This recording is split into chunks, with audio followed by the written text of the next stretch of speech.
És de nit, hauria de tenir fred. És febrer i estic al mig d'una platja, on el vent no s'atura ni un moment. Però no sento res, estic buida. Em limito a mirar les estrelles i pensar que ell m'espera brillant. Estic segura que és l'estrella que més brilla. No podria ser d'una altra manera. Sé que és el reflex dels seus ulls brillants. De sobte ha començat a ploure.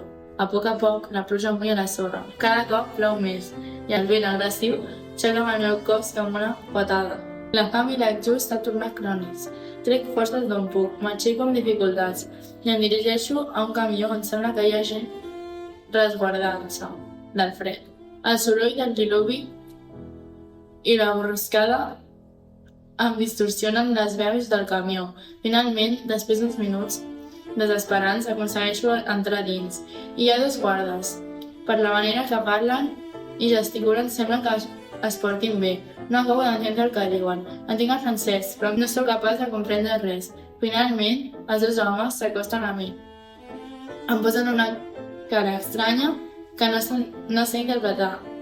Tampoc m'he esforçat, no tinc tanta energia. Em diuen que no puc estar aquí.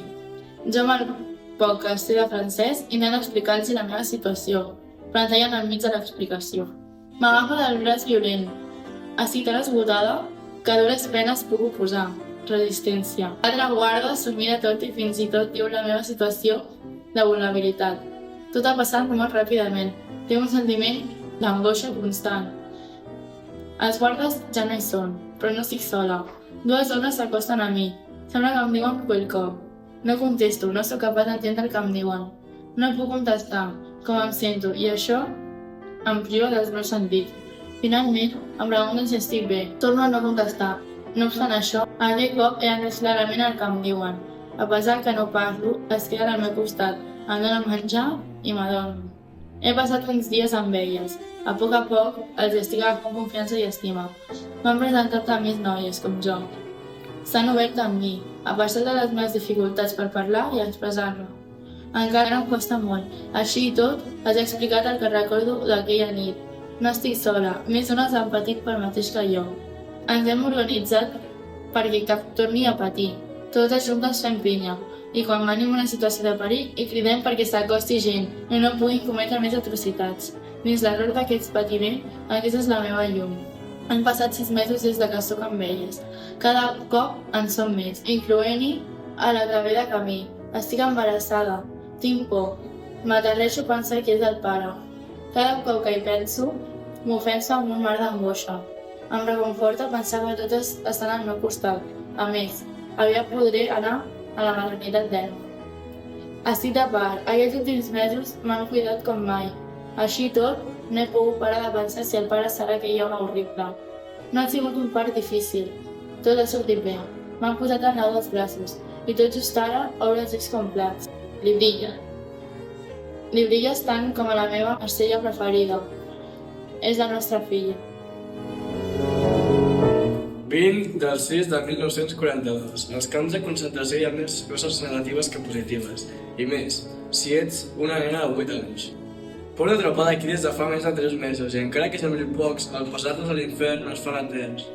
Estic empresonada en un camp anomenat Sobiva, a Polònia, i estic amb la meva mare i la meva àvia. No veig el meu germà des que em van atrapar, igual que el meu pare, i és indescriptible com els trobo a faltar.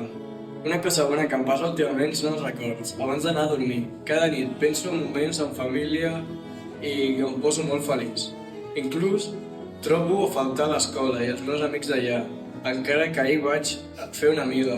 La veritat és que em va caure molt bé. L'àvia està molt malalta i la mare està molt preocupada. Jo no entenc gaire el que té o què li passa, però estic segura que aviat podrem tornar a jugar a jocs de mans juntes, com sempre. La cosa positiva és que avui he jugat amb la meva amiga, la Yasbet.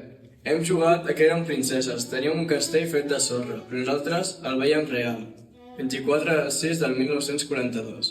Em sento molt sol últimament. La mare avui ha marxat, m'ha dit que anava a la dutxa, però fa moltes hores que es dutxa. Deu estar gastant molt d'aigua. Els guàrdies s'enfadaran. No puc parar de pensar en el meu germà i en el pare. Avui penso molt en ells, ja que demà és el meu aniversari. I en aquestes dates costa molt no pensar en la família i els amics. L'únic que vull és anar a la dutxa amb la meva mare. Segur que està supercòmoda. 25 del 6 de 1942. Avui faig 9 anys. Com a regal he rebut una bona notícia. Em deixen anar amb la mare a la dutxa. Tinc moltes ganes de veure-la. Tantes que ja estic preparada per anar-hi. Li he dit a la Yasbet que demà ja jugarem, perquè segurament estaré allà durant molta estona, com la meva mare. Em fa molta il·lusió veure i celebrar el meu aniversari amb ella, i pot ser amb l'àvia. Crec que és possible que l'àvia també estigui allà. He anat per anar a la dutxa, la veritat és que em fa falta. No em dutxo des que estic aquí. Me'n vaig amb la mare. Soc la nena més feliç del món i tinc 9 anys. 14 de febrer de 1939. Avui fa 7 dies que vaig agafar tot i me'n vaig anar de casa meva. Vaig a deixar de costat amics meus i fins i tot familiars. Fa fred i estic cansada. L'única cosa que em té en peu és la meva filla petita i el seu pare. A ella li hem dit que anem a fer un petit recorregut. Està força contenta, però a estones l'hem d'agafar coi. El meu home i jo estem espantats. No sabem ni on anirem ni com acabarem. Crec que ens queda poc per arribar, o això espero. El clima és fred i l'ambient no és gaire favorit. He vist 10 morts de nadons. Les seves mares ploraven desesperades i s'han acabat suïcidant 5 d'elles. Ara ja anem a dormir. Estem en un bosc. La petita està embolicada amb uns llençols que ens hem emportat perquè la manta està aixupa. Jo i ell dormim un a cada costat de la nena. 15 de febrer de 1939. Bon dia. Aquesta nit ha sigut molt desagradable. Hem sentit esclatar bombes des de lluny. Els nadons ploraven espantats. La meva filla s'ha despertat preguntant què havia passat. Li hem hagut de dir la veritat, perquè he vist no s'ho ha pres gaire bé. Crec que no té molta capacitat per entendre-ho. És massa petita. Hem menjat molt poc i el meu home està agafant un refredat. Per això, la meva porció de menjar li dono a ell. Cada dia abans de dormir desitjo continuar junts tots tres. Són les 7:49 de la tarda. Acabem d'arribar després de 8 dies i mig caminant. Ens hem parat a una platja gegant. M'he trobat amb una noia que tenia 19 anys. M'ha dit que em quedi amb el seu fill perquè ella estava molt malalta. L'he agafat i l'he embolicat amb el meu mocador. Llavors me l'he ficat per dins el jersei. Ara anem a descansar. La meva filla i el seu pare estan molt malalts. Ja no sé què fer. Els he donat el meu abric i el meu menjar. Tinc por. No sé si passaran d'aquesta nit. Soc l'home d'ella.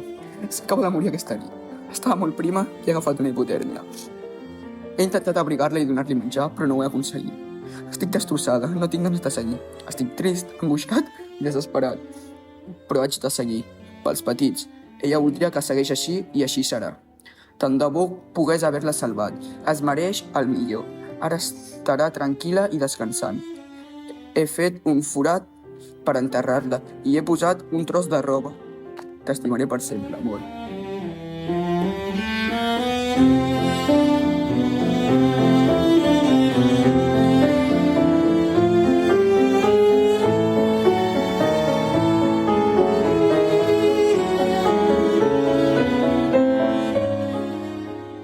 Estimada neboda, espero que aquesta carta arribi a les teves mans. Ja saps que jo estic al camp de refugiats d'Argelers. Som molta gent de molts països diferents. Hi ha molts homes i dones, però sobretot criatures. Ens ajudem els uns als altres com podem. Hem fet una amiga que es diu Laura i em fan pensar molt en tu. Us assembleu molt. La Laura plora molt i està sola. L'han separat dels seus pares. Els militars ho saben i se n'aprofiten més, tot i que també pots trobar algú que és més humà que la resta. M'agradaria pensar que tot això és un malson i que despertaré a casa meu, menjaré un bon tros de pa i una gerra de llet calenta al costat de la llar de foc. Aquí estic passant molta gana, set i fred. A més, també veig com mor gent i penso en si seré jo la següent. Per tant, trec força d'on sigui per tornar a casa. Espero veure't molt aviat i fer-te una abraçada ben forta. Hola, tia. Espero que estiguis bé malgrat la situació en què et trobes. Jo estic molt contenta de rebre aquesta carta perquè em dóna molts ànims i, sobretot, m'omple d'esperances, ja que, com tu, tinc moments desagradables. Em sento sol. Tot el poble està esperant les cartes i l'arribada dels seus familiars. Estem intentant fer arribar aliments i roba argelers, però sóc pessimista amb aquest tema i dubto molt que ens deixin portar-ho. Igual que tu fas amb la Laura, que m'agradaria conèixer, aquí també ens hem organitzat per ajudar aquelles famílies que estan patint més. Jo vaig sovint ajudar la Marina de Cal Pairó. S'ha quedat sola amb els 4 fills, t'ho pots creure? Et trobo molt a faltar, però intento sempre mantenir-me fora i amb l'esperança de veure'ns aviat, que aquesta guerra acabi, que tot això es converteixi només en una mala experiència. T'estimo.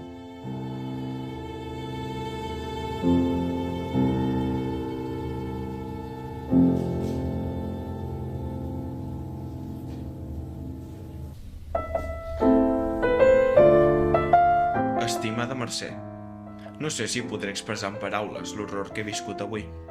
Intentaré descriure-ho, encara que em resulta difícil. La meva consciència vol oblidar-ho, però com més ho intenta, més ho recorda. El dia comença amb una fredor que reviu fins i tot aquells que sembla que ja els queda més bé poc. Ens aixequem al ritme de les ordres dels soldats alemanys, sense cap mena de consideració pel nostre dolor o fatiga. Després, ens amunteguen per rebre la nostra ració diària, una mena de menjar insubstancial que difícilment es pot considerar menjar. La jornada passada, entre treballs forçats sota el sol calorós, amb les mans cremades per les eines i les ànimes arrossegades per la crueltat viscuda, molts no aconsegueixen aguantar i cauen víctimes de l'esgotament. Em pregunto com podré sobreviure a aquest infern, com podré tornar a abraçar-te i dir-te que tot estarà bé. Però malgrat tot, em queda una cosa clara. Mentre hi hagi el meu ala al meu cos, lluitaré per la nostra supervivència i per un futur ple de llum. Amb tot el meu amor, Josep Maria. Jo estic bé. He aconseguit el càrrec de cambrera i no puc gaudir de tot el que s'ofereix al resort. Però al formar part del servei estic prou ben cuidada. Menjo i tinc un espaiet per mi sola. He intentat saber alguna cosa del pare i la mare. Els vaig perdre el rastre entre tants de visitants. Acostumo a llegir sempre que puc el número d'entrades a les dutxes, desitjant que ells no siguin dues d'aquelles milers de persones. Aquesta carta probablement haurà estat revisada pel control del resort, per tal de que no hi hagi faltes d'ortografia, ja m'entens. Digues al petit que tot anirà bé, que té el millor germà tenint cura d'ell, i que el pare, la mare i nosaltres 3 tornarem a estar junts ben aviat, de ben segur que sí. Cuideu-vos molt, Jana. Hola, Àlex, quant de temps? Irene, hola, m'alegro molt de veure't. Què tal, com estàs? Doncs bé, treballant tot el dia com sempre. I tu? Jo bé, gràcies. Tinc moltes ganes de tornar a casa amb la família. Jo també, i poder tornar a jugar a aquell joc tan divertit que jugàvem sempre. Te'n recordes? Sí, esclar, era molt divertit i m'ho passava molt bé. Quan tornem he de jugar tots junts un altre cop. D'acord, però hi ha un problema. El Mike va marxar amb uns soldats i encara no ha tornat. L'esperarem i quan torni podrem jugar plegats com abans. Sí, clar, i també m'agradaria fer un viatge. Bona idea. A mi també m'encantaria tornar a fer els petits viatges que fèiem cada estiu. No, jo em refereixo a un gran viatge fora del país per disfrutar una mica d'altres llocs, després d'estar tant de temps aquí sense poder sortir. Podem recórrer el món, anar a països diferents i exòtics. També vull fer les típiques festes que fèiem amb tots els amics. Clar que sí. Bé, jo m'he d'anar a treballar. Espero poder tornar a casa aviat. Adeu. Jo també ho espero. Fins aviat.